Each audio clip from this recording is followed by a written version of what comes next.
Hello to all of you. जैसा कि मैंने आपको लास्ट वीडियो में बताया था कि जो वीडियो काफ़ी बड़ा हो रहा है, इसलिए मैंने इसको 2 पार्ट्स में तोड़ दिया था।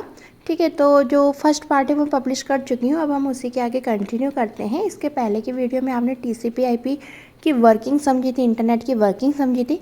आज हम उसकी थ्योरी पढ़ेंगे। आप इस थ्योरी को अच्छे से कॉपी में नोट डाउन कर लीजिएगा और साथ ही साथ में आगे हम इसमें MCQ क्वेश्चंस भी देखेंगे। ओके स्टूडेंट्स, चलिए आइए कंटिन्यू करते हैं।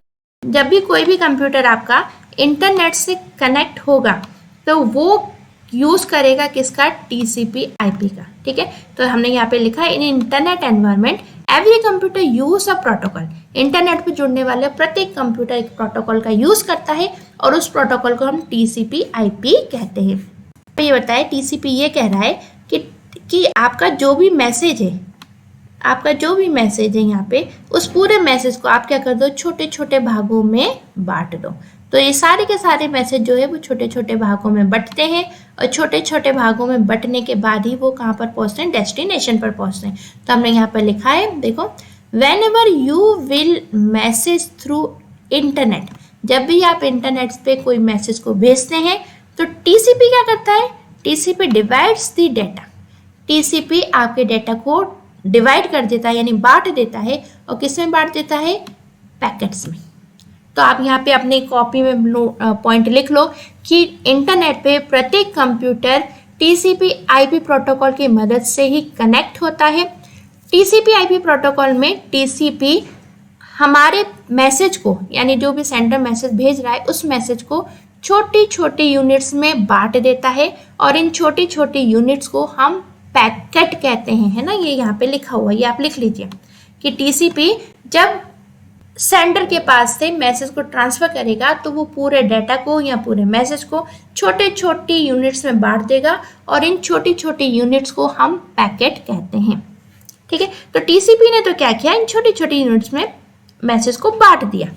अभी भेजा नहीं है, अभी सिर्फ बांटा है ना। वो तो हम पूरी प्रोसेस पीछे देखे एनिमेटेड, अब हम लाइन बाय लाइन सारी चीजें देख रहे हैं। अब मैसेज तो बढ़ गया, यानी छोटे छोटे पैकेट में बढ़ गया। अब क्या होगा?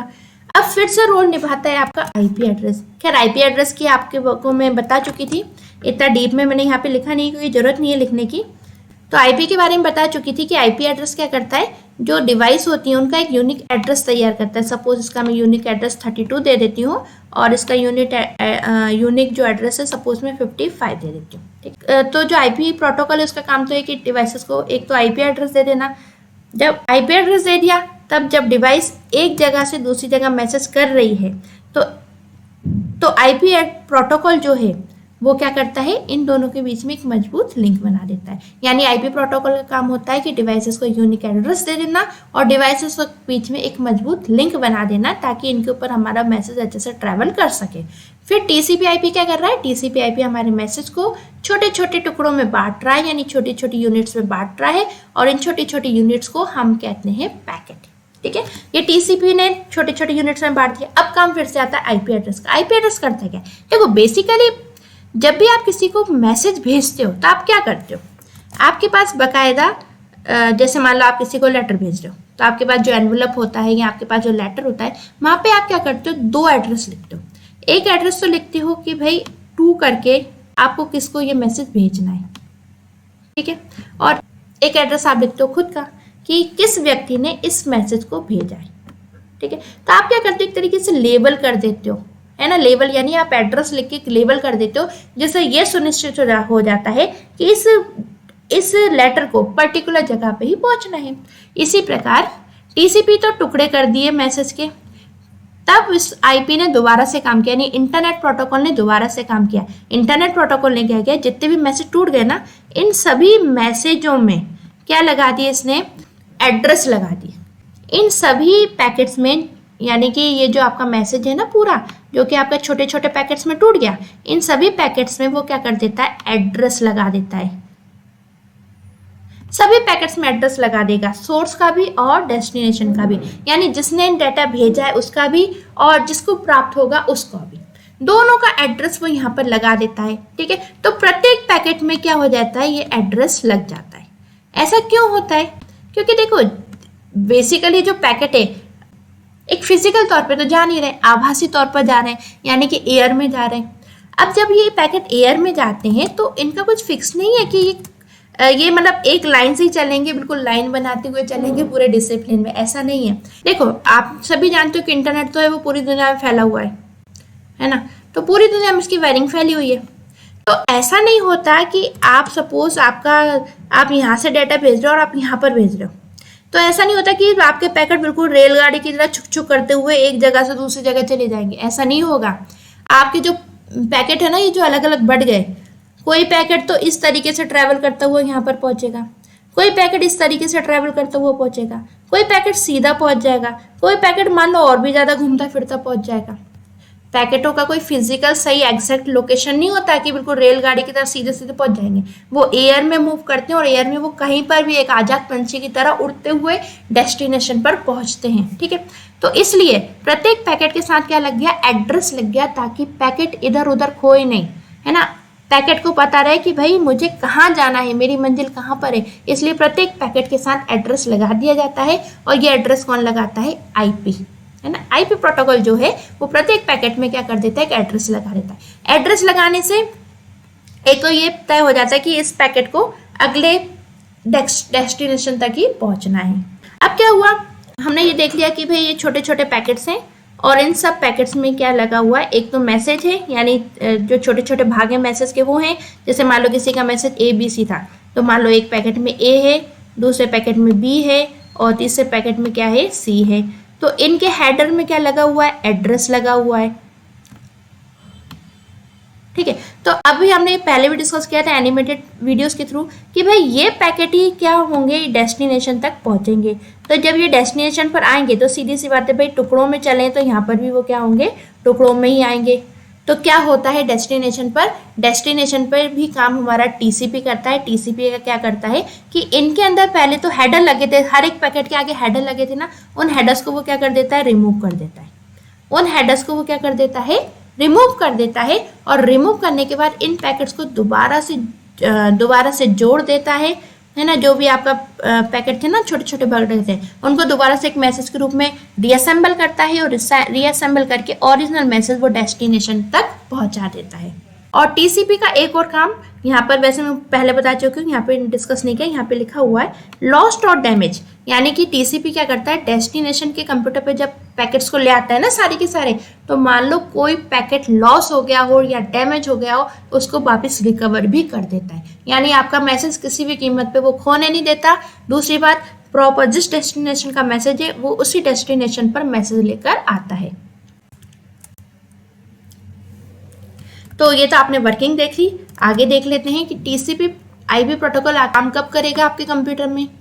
तो टीसीपी आईपी जो प्रोटोकॉल है वो आपके सिस्टम पे तभी काम करेगा जब आपके सिस्टम में उससे रिलेटेड स्पेसिफिक सॉफ्टवेयर होगा, यानी नेटवर्किंग का सॉफ्टवेयर आपके कंप्यूटर में होना जरूरी है, तभी टीसीपी आईपी प्रोटोकॉल उसमें काम करेगा। तो आप लिख लेना ये वाला पॉइंट कि टीसीपी आईपी प्रोटोकॉल जो है वो कंप्यूटर में तभी काम करेगा जब उससे रिलेटेड एक स्पेसिफिक इंटरनेट का सॉफ्टवेयर, यानी नेटवर्क का सॉफ्टवेयर या इंटरनेट का सॉफ्टवेयर आपके कंप्यूटर में मौजूद होगा। साथ ही साथ में आप लिख लेना, इंटरनेट से कनेक्ट होने के लिए अलग अलग प्रकार की डिवाइसेस, यानी अलग अलग प्रकार के हार्डवेयर डिवाइसेस का हम यूज़ करते हैं। जैसे फॉर एग्जांपल मॉडेम होता है जो कि हमारे घरों में इंटरनेट से जुड़ जाता है। अच्छा, बात ये आती है कि हम मॉडेम का यूज़ करते क्यों हैं, ये जो मॉडेम है क्या करता है जो हम इसके थ्रू इंटरनेट लेते हैं। तो देखिए ये बात भी जान लीजिए, बहुत इंपॉर्टेंट है। देखिए आपका जो कंप्यूटर है बेसिकली वो तो डिजिटल सिग्नल पे काम करता है, लेकिन जो इंटरनेट कनेक्शन आ रहा है इस मॉडेम पे वो तो एक वायर के थ्रू आ रहा है ना। तो ये जो वायर है, वायर तो डिजिटल काम नहीं करेगा, वायर के ऊपर तो काम कौन से सिग्नल करते हैं, एनालॉग सिग्नल्स।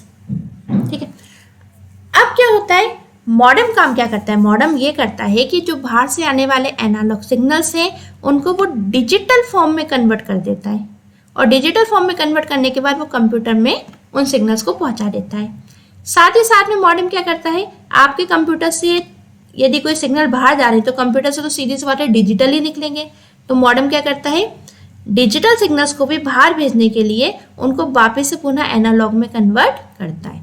यानी मॉडेम एक ऐसी डिवाइस होती है जो एनालॉग सिग्नल्स को डिजिटल में और डिजिटल सिग्नल्स को एनालॉग में कन्वर्ट करती है। ठीक है, तो आप ये लिख लीजिए अपनी कॉपी में, मॉडेम क्या होता है? मॉडेम एक ऐसी डिवाइस होती है जो एनालॉग सिग्नल को डिजिटल में और डिजिटल सिग्नल को एनालॉग में कन्वर्ट करती है। ठीक है, इसको हम और भी तरीके से समझ लेते हैं अच्छे से और भी ज़्यादा। तो ये तो आप समझ गए कि भाई ये मॉडेम डिवाइस है, ये क्या कर रही है, आपके सिग्नल्स जो हैं उनको कन्वर्ट कर रही है और कंप्यूटर में पहुंचा रही है। ठीक है, और सिग्नल कैसे आ रहे हैं? एनालॉग फॉर्म में। तो अब इसके आगे की बात और सुनिए। एनालॉग फॉर्म में जब सिग्नल आ रहे हैं तो वैसे डिफरेंट तरीके के सिग्नल आ रहे हैं। जैसे कि आपने कभी देखा होगा, आप किसी को वीडियो कॉल करते हैं, है ना?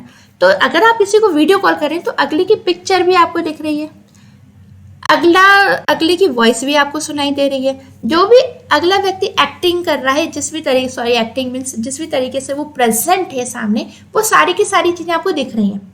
लेकिन हर चीज के अपने अलग अलग सिग्नल्स जनरेट हो रहे हैं।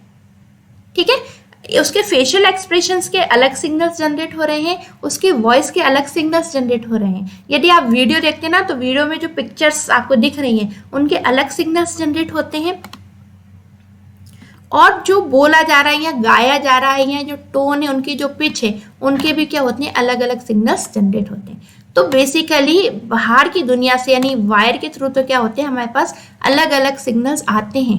अलग अलग सिग्नल्स का एक बहुत अच्छा एग्जांपल आपने कभी देखा भी होगा, इंटरनेट स्लो होता है, वीक होते हैं सिग्नल्स, तो आपको ऐसा लगता है ना कि यदि आप वीडियो कॉल कर रहे हैं व्हाट्सएप पे, तो कोई व्यक्ति कोई वर्ड बोल रहा है तो उसका मतलब वो जो उसके फेशियल एक्सप्रेशन है वो वहीं के वहीं रह जाते हैं, है ना? वो पिक्चर आपको उतनी की उतनी दिखने लेती है, लेकिन उसकी जो वॉइस है वो आपको सुनाई देने लगती है प्रॉपर। यानी वॉइस का सिग्नल तो प्रॉपर आ रहे हैं, लेकिन कहीं ना कहीं उसके जो फेशियल एक्सप्रेशन के सिग्नल्स हैं वो कहीं ना कहीं अटक रहे हैं। इस कारण आपको जो सारे सिग्नल्स हैं एक साथ प्रॉपर होके नहीं मिल पा रहे, क्योंकि इंटरनेट जो है वो आपके पास प्रॉपर तरीके से नहीं आ रहा है। इसी को हम कहते हैं ना कि इंटरनेट सिग्नल्स वीक हो रहे हैं। कई बार ऐसा होता है ना कि मुंह पहले चलता है और सुनाई आपको बाद में देता है, यानी फेशियल एक्सप्रेशन के सिग्नल तो आपको पहले मिल रहे हैं और जो उसने बोला है वो चीज़ आपको बाद में पता चलती है ना। कई बार होता है ना, अगला व्यक्ति बोल के खत्म हो जाता है, फिर आपको उसके सिग्नल्स मिलते हैं। तो यही होता है, क्योंकि सिग्नल्स के अलग अलग आते हैं। ठीक है, ओके, आई थिंक आपको समझ में आ गया होगा। ठीक है, तो अभी तो हमने ये बात कर ली कि जब हमारा इंटरनेट वीक होता है, लेकिन हम बात करते हैं अच्छे इंटरनेट की। तो बेसिकली मॉडेम क्या करता है, देखिए जो बाहर से आने वाले आपके अलग अलग एनालॉग सिग्नल्स हैं ना, इन सारे सिग्नल्स को वो क्या कर देता है, एक कर देता है, और एक करके इन सभी सिग्नल्स को वो डिजिटल रूप में परिवर्तित करके आपके कंप्यूटर सिस्टम पे पहुंचा देता है। सेम जब आप अपने कंप्यूटर या मोबाइल से बातचीत करते हैं, तो यहाँ से भी आप भले वीडियो कॉल कर रहे हैं या जो भी कर रहे हैं, तो आपके एक्सप्रेशन हर चीज़ आपकी डिजिटल फॉर्म में निकलेगी, और फिर ये इसको किस में कन्वर्ट कर देगा, एनालॉग फॉर्म में। तो ये बाहर की दुनिया में भी एनालॉग तरीके से ही जाएंगे, और अगले व्यक्ति के पास भी मॉडेम होगा, और उस मॉडेम के द्वारा ही आपको डिजिटल सिग्नल्स में उसको सिग्नल्स मिलेंगे। तो आप कहेंगे मोबाइल में मॉडेम कहाँ से आता है, तो आपके मोबाइल में भी एक इंटरनल मॉडेम होता है जो कि एनालॉग सिग्नल्स को डिजिटल में और डिजिटल को एनालॉग में कन्वर्ट करता है। ठीक है, तो बेसिकली आपका जो मॉडेम है ना, ये दो शब्दों से मिलकर बना है। देखो मॉडेम यहाँ पे दिख रहा है ना, एमओ तो बता रहे मॉड्यूलेटर को, और जो डीईएम है ना, डीईएम बताता है डीमॉड्यूलेटर को। तो यहाँ पे जानते हैं मॉड्यूलेटर क्या होता है, डीमॉड्यूलेटर क्या होता है। मॉड्यूलेटर का अर्थ होता है अलग अलग आए हुए सिग्नल्स को एक ही सिग्नल में कन्वर्ट कर देना, दैट इज द मॉड्यूलेशन या मॉड्यूलेटर, है ना। तो जो आपका मॉडेम डिवाइस है मॉड्यूलेटर का काम करता है, यानी ये बाहर से आने वाले अलग अलग एनालॉग सिग्नल्स को एक ही सिग्नल में परिवर्तित करता है और कंप्यूटर के अंदर भेज देता है। दूसरा काम मॉडेम क्या करता है, डीमॉड्यूलेटर का। डीमॉड्यूलेटर का मतलब होता है कि जो भी कंप्यूटर से सिग्नल्स निकले हैं, इसको फिर आगे बढ़ा के वो अलग अलग सिग्नल्स में क्या कर देता है, कन्वर्ट कर देता है। तो कई सारे सिग्नल्स का एक में कन्वर्ट होना मॉड्यूलेटर कहलाता है, एक सिग्नल का कई सारे सिग्नल्स में कन्वर्ट हो जाना डीमॉड्यूलेटर कहलाता है। ठीक है, सो बेसिकली मॉडेम दो शब्दों से मिलकर बना है, एक मॉड्यूलेटर और डीमॉड्यूलेटर। ठीक है, मॉडेम का काम होता है एनालॉग सिग्नल्स को डिजिटल में कन्वर्ट करना और डिजिटल सिग्नल्स को एनालॉग में कन्वर्ट करना। ठीक है, साथ ही साथ में ये जो सिग्नल्स हैं वो कैसे कन्वर्ट होते हैं, एक सिग्नल कई सिग्नल्स में कन्वर्ट होता है, कई सारे सिग्नल्स एक में कन्वर्ट होते हैं, यानी कई सारे एनालॉग सिग्नल आपके डिजिटल में कन्वर्ट होंगे और डिजिटल सिग्नल जो है वो आपका कई सारे एनालॉग सिग्नल में कन्वर्ट होंगे। ओके, तो आप यहाँ पे लिख लीजिए मॉड्यूलेटर के बारे मॉडेम के बारे में। मॉडेम एक ऐसी डिवाइस होती है जो हमारे एनालॉग सिग्नल्स को डिजिटल में और डिजिटल सिग्नल्स को एनालॉग में कन्वर्ट करती है। मॉडेम जो शब्द है दो शब्दों से मिलकर बना है, एक मॉड्यूलेटर, दूसरा डीमॉड्यूलेटर। मॉड्यूलेटर का अर्थ होता है डिफरेंट सिग्नल्स को एक ही सिग्नल में कन्वर्ट कर देना, और डीमॉड्यूलेटर का मतलब होता है एक सिग्नल को कई सारे सिग्नल्स में कन्वर्ट कर देना। ओके, ठीक है। तो पहले तो हमने टीसीपी आईपी की वर्किंग पढ़ ली, अब हम उसके बारे में थोड़ा थोड़ा जान रहे हैं। तो पहला पॉइंट तो हमने जाना कि टीसीपी आईपी के लिए एक स्पेशल सॉफ्टवेयर चाहिए। भाई अलग जो कई सारी हार्डवेयर डिवाइसेस होती हैं जिनके मदद से हम इंटरनेट चलाते हैं। एग्जाम्पल के तौर पे हमने लिया मॉडेम, फॉर एग्जाम्पल मॉडेम है ना, मॉडेम के द्वारा ही हम इंटरनेट चला सकते हैं अपनी डिवाइसेस पर। अब डेटा आपका जाता कैसे है, ये तो हमने देख लिया कि भाई जो डेटा है वो क्या होगा, छोटे छोटे पैकेट्स में बट जाएगा। लेकिन छोटे छोटे पैकेट्स में बटने के बाद वो पहुंच कैसे रहा है, उसको रास्ता कैसे मिल रहा है। आपकी डिवाइस किसी ना किसी कंपनी से कनेक्ट होती है, किसी ना किसी आईएसपी सर्वर से कनेक्ट होती है ना। आईएसपी मैंने बता दिया था, इंटरनेट सर्विस प्रोवाइडर, यानी ऐसी कंपनियां जो इंटरनेट आपको प्रदान करती हैं, उनको हम आईएसपी कहते हैं। ठीक है, तो आपका कंप्यूटर और अगले का कंप्यूटर जिससे आप इंटरनेट से कनेक्ट हो रहे हो या मैसेज भेजना चाह रहे हो, वो सीरियस सी बात है किसी ना किसी आईएसपी से कनेक्ट है। ठीक है, तो अब क्या होता है, जब आप किसी को मैसेज भेजते हो तो वो वाली बात तो अपनी जगह सही है कि मैसेज आपका टीसीपी छोटे छोटे टुकड़ों में बांट देगा, लैन कनेक्ट कर देगा, लेकिन वो मैसेज ट्रैवल कैसे करेंगे। ओके, तो एक मेन मशीन होती है जो कि कंपनी प्रोवाइड करती है। उस मेन मशीन को हम गेटवे कहते हैं। जब भी आप अपना मैसेज भेजते हैं तो सबसे पहले वो उस गेटवे से ही कनेक्ट होता है, और उस गेटवे से कनेक्ट होने के बाद ही वो आगे बढ़ता है। फिर इंटरनेट से रिलेटेड यहाँ पे हमने एक और इम्पॉर्टेंट बात बताई है। हमने यहाँ पे बताया है कि आपको किसी को भी अगर मैसेज, यदि आप किसी को भी मैसेज भेज रहे हैं या अगला पर्सन मैसेज को रिसीव कर रहा है, तो उस मैसेज को भेजने की या रिसीव करने की जो स्पीड है वो उसके मॉडेम पे डिपेंड करती है या उसके बैंडविड्थ पर डिपेंड करती है।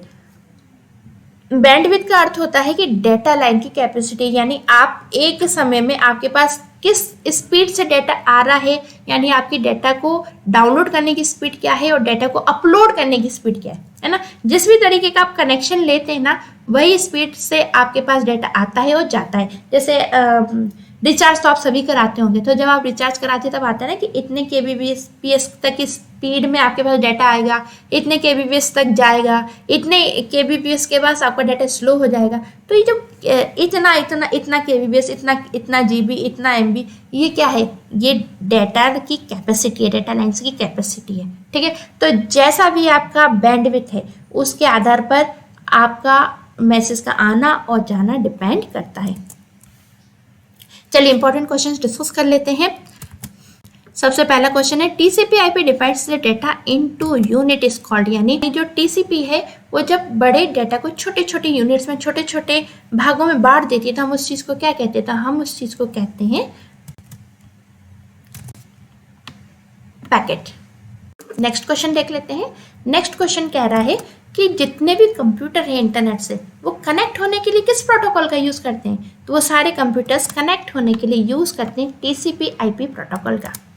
नेक्स्ट क्वेश्चन देख लेते हैं। नेक्स्ट क्वेश्चन कह रहा है, dash is the capacity of data lines, यानी कितना डेटा आपके पास आ रहा है, कितना डेटा आपके पास से जा रहा है, इस कैपेसिटी को कौन बताता है, कैसे, क्या है ये कैपेसिटी, तो इस कैपेसिटी को हम बोलते हैं बैंडविड्थ।